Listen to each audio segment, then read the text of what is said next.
जय मसीह की। मसीह में मेरे प्यारे भाई और बहनों, मैं आपका भाई सूरज हमेशा की तरह आप सभी को एक बार फिर से सत्य की खोज में स्वागत करता हूं। तो चलिए शुरू करते हैं हमारे आज के बाइबल अध्ययन।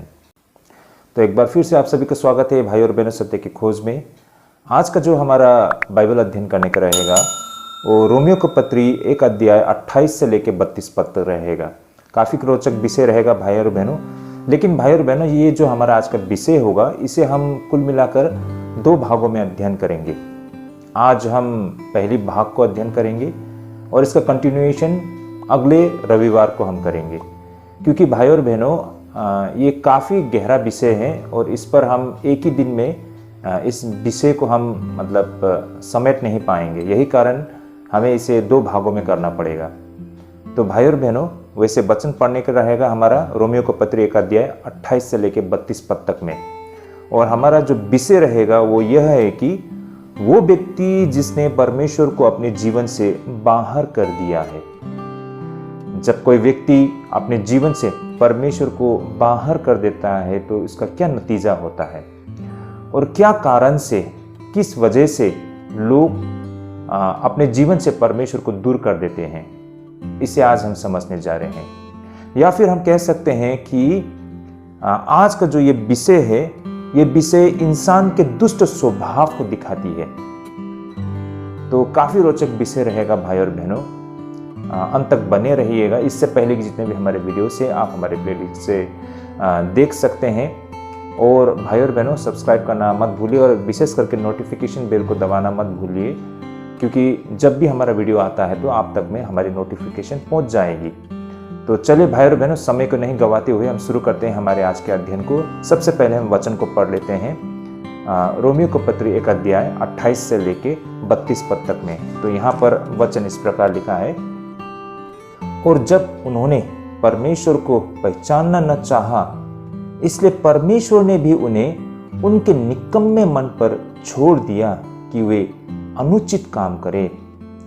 सो वे सब प्रकार के अधर्म और दुष्टता और लोभ और बैर भाव से भर गए और डाहा और हत्या और झगड़े और छल और ईर्ष्या से भरपूर हो गए और चुगलखोर, बदनाम करने वाले, परमेश्वर के देखने में घृणित, औरों का अनादर करने वाले, अभिमानी, डींगमार, बुरी बुरी बातें के बताने वाले, माता पिता की आज्ञा न मानने वाले, निर्बुद्धि, विश्वासघाती, माया रहित और निर्दय हो गए।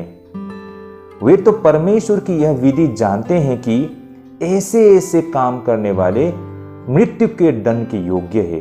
तो भी न केवल आप ही ऐसे काम करते हैं, वरन करने वालों से प्रसन्न भी होते हैं। ओके, तो भाई और बहनों, यहाँ पर हम देख पाते हैं प्रेरित पौलुस ऐसे दुष्ट स्वभाव की एक सूची उन्होंने तैयार किया है। भाई और बहनों, हमें ऐसा लग सकता है कि हमने ये जो सूची को पढ़ ली है और इसे हम भली भांति हम समझ सकते हैं, हमें ऐसा लग सकता है। लेकिन भाई और बहनों, इसे हम मात्र ऊपरी परत को ही पढ़ के या इसके लिटरल मीनिंग को ही हम पकड़ के हम ये नहीं कह सकते हैं कि हम ये नहीं कह सकते कि हम इसे समझ गए हैं। जब तक इसके वास्तविक अर्थ को हम नहीं समझेंगे, हम कहीं भी आगे नहीं बढ़ पाएंगे।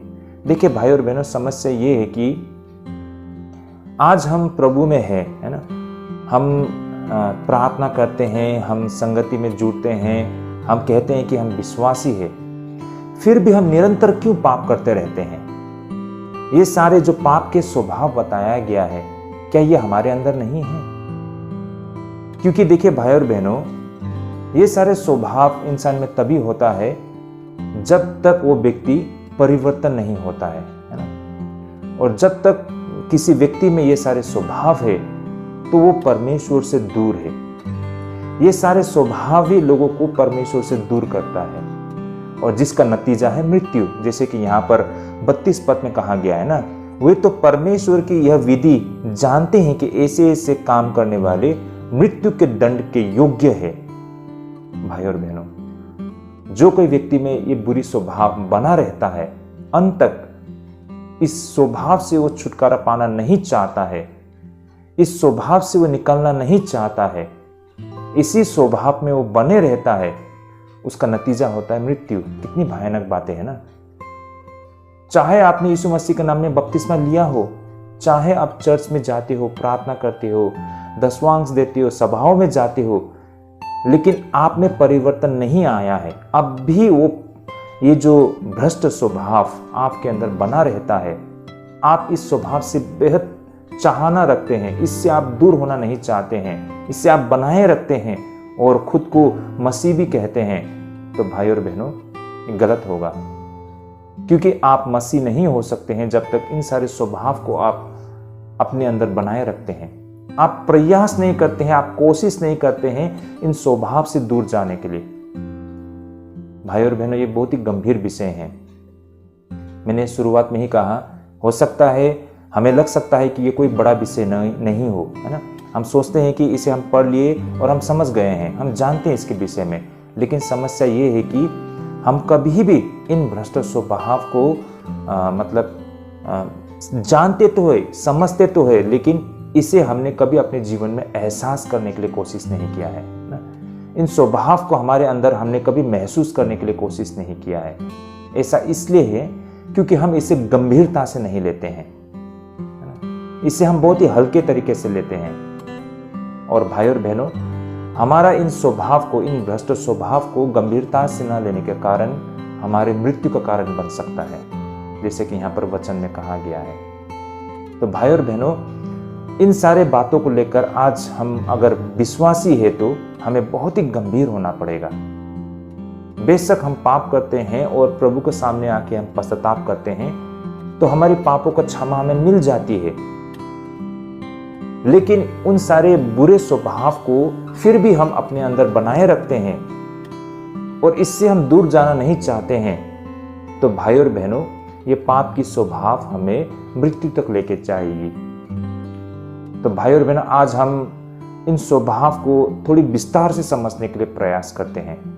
तो चले भाई और बहनों, इसे हम एक एक करके आज समझने के लिए प्रयास करते हैं। 1 का 29 पद में फिर से हम देखते हैं, यहाँ पर जैसा लिखा है, सो वे सब प्रकार के अधर्म और दुष्टता और लोभ और बैरभाव, यहाँ पर बैरभाव कहा गया है, आप लोग देख पा रहे होंगे।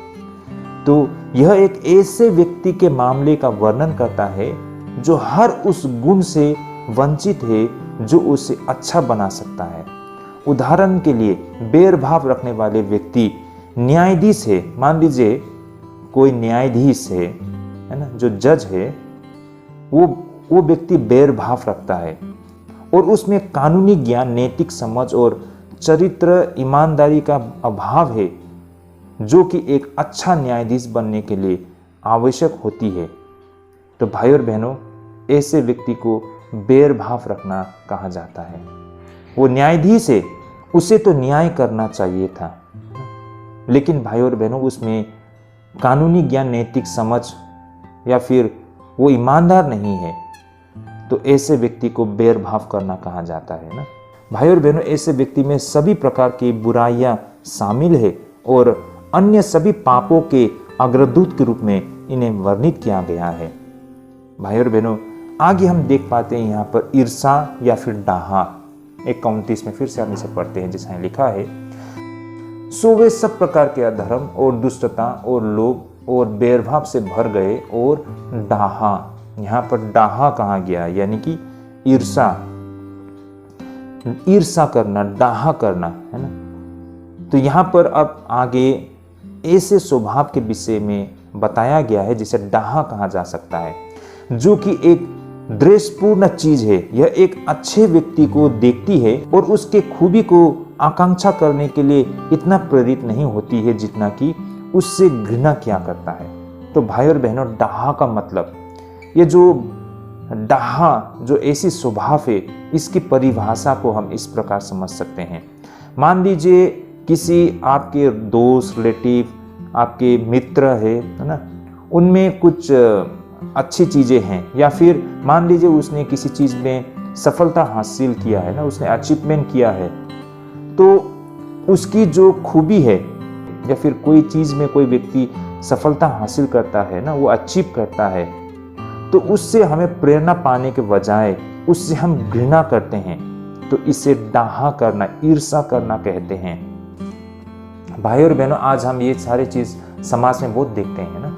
हमारे बीच में कोई व्यक्ति कुछ सफलता हासिल करके आते हैं तो उसे देखकर हम उससे कुछ सीखना नहीं चाहते हैं ना, उससे हम प्रेरणा नहीं लेते हैं, बल्कि हम ईर्ष्या करते हैं, उसमें हम कुछ कमी निकालने के लिए कोशिश करते हैं, है ना। उसके विषय में हम मतलब गलत बातें कहना शुरू कर देते हैं। देखिए, इंसान में मतलब बुराइयां भी होती है, अच्छाइयां भी होते हैं। अगर हम हर इंसान में बुराई ढूंढते रहेंगे तो हमको अच्छाई कहीं नहीं दिखाई देगा, है ना। वैसे तो इंसान तो बिल्कुल भ्रष्ट स्वभाव से ही पैदा हुआ है ना, हर इंसान में बुराइयां तो है ही है। तो भाई और बहनों, अगर हम सिर्फ बुराइयों को ही देखते रहेंगे तो हमको दुनिया में कुछ भी चीज पॉजिटिव नहीं दिखाई देगा। तो इसलिए भाई और बहनों, जब हमारे सामने में कुछ ऐसे व्यक्ति आते हैं, है ना, तो उससे हम प्रेरणा पा सकते हैं या फिर उनकी अच्छाई से हम सीख सकते हैं।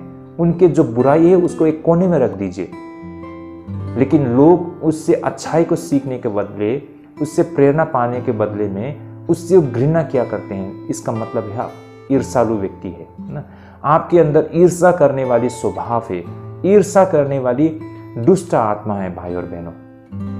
और इससे आप छुटकारा पाना नहीं चाहते हो तो आपके लिए बहुत बड़ा समस्या बन जाता है। आगे हम हत्या जैसे एक भ्रष्ट स्वभाव के विषय में हम समझने के लिए प्रयास करते हैं। भाई और बहनों, जैसे कि यहाँ पर 1:29 में बताया गया, मैं फिर से पढ़ लेता हूँ वचन को। सो वे सब प्रकार के अधर्म और दुष्टता और लोभ और बैरभाव से भर गए और डाहा और हत्या यानी कि मर्डर। भाई और बहनों, यहाँ पर ऐसे भयानक स्वभाव के विषय में बताया गया जिसके विषय में हत्या है ना, जिसे हत्या कहते हैं हम। भाई और बहनों, हमें ये हमेशा याद रखनी चाहिए कि प्रभु यीशु मसीह ने इस शब्द के दायरे को बेहद व्यापक कर दिया था। उन्होंने इस बात पर जोर दिया था कि न केवल हिंसा का कार्य बल्कि क्रोध और घृणा की भावना को भी समाप्त किया जाना चाहिए। उन्होंने जोर देकर कहा था कि केवल क्रोधपूर्ण और बर्बर कार्रवाई से दूर रहना ही प्राप्त नहीं है। ये तभी काफी होगा जब इच्छा और क्रोध को भी हृदय से निकाल फेंकेंगे हम।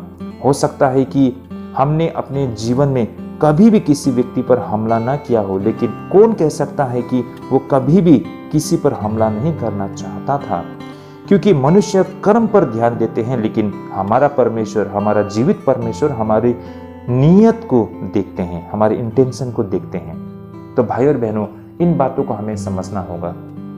देखिए, हम पुराने नियम में क्या देखते हैं, है ना। पुराने नियम में होता था कि अगर कोई व्यक्ति किसी की हत्या करता है तो उसे पाप माना जाता था, लेकिन प्रभु यीशु मसीह ने इसका स्तर बहुत ऊंचा कर दिया है। अब किसी इंसान को प्रैक्टिकली ना, लिटरली हम किसी व्यक्ति को हत्या करते हैं तो उसे सिर्फ पाप नहीं कहा जाता है, लेकिन मन से आप किसी व्यक्ति से घृणा करते हैं ना, उसे आप दुष्ट भावना से देखते हैं तो उसे भी हत्या कहा जाता है। देखिए भाई और बहनों, इसका दायरा कितना ऊंचा कर दिया है।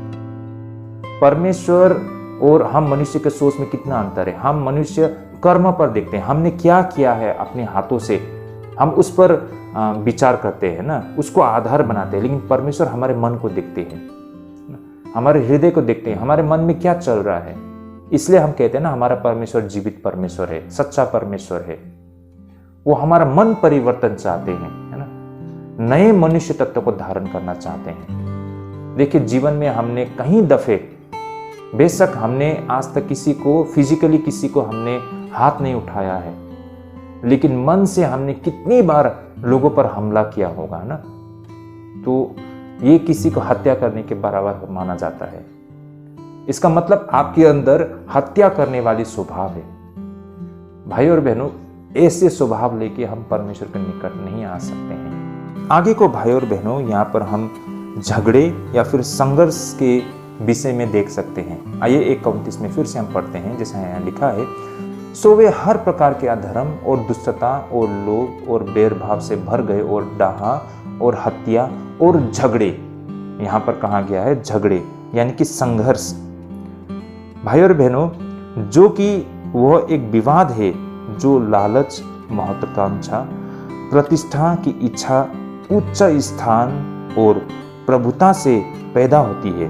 कहने का तात्पर्य लोगों में ये झगड़े का शुरुआत कैसे होती है, लोगों में आपस में संघर्ष होती है, उसके बाद ये झगड़ा शुरू हो जाता है ना।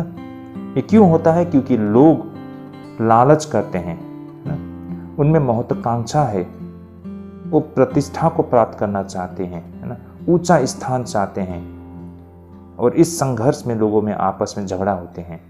यह उस हृदय से आती है जिसमें ईर्ष्या होती है। यदि कोई व्यक्ति ईर्ष्या से शुद्ध हो जाती है तो वह उन सभी चीजों से शुद्ध हो जाती है जो विवाद कलह पैदा करते हैं।